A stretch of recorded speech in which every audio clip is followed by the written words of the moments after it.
சொல்லு குமார். இன்னைக்கு மேட்ச் டே தான். ஆமா, மேட்ச் டே. தோரணெல்லாம் கட்டி முடிச்சிட்டோம். ஆமா, கட்டி இருக்கோம். எல்லாருக்கும் விருந்துக்கு பிரியாணி ரெடி பண்ணிட்டு இருக்கோம். சரி, அதுக்கு என்ன இப்போ? பசங்க விருந்துக்கு முன்னாடி கொஞ்சம் மருந்து குடிச்சா இன்னைக்கு சந்தோஷமா இருக்கலாம்னு நினைக்கிறேன்.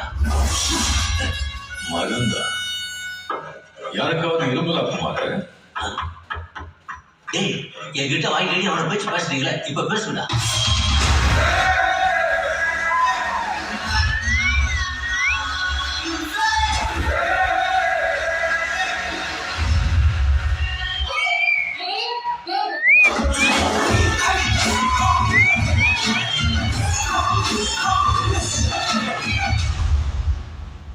இதெல்லாம் அவங்க கேட்ட மாதிரி தெரியலையே குமார். நான் டீ டோட்டல் இருக்கான், உங்களுக்கு தான் தெரியுமே.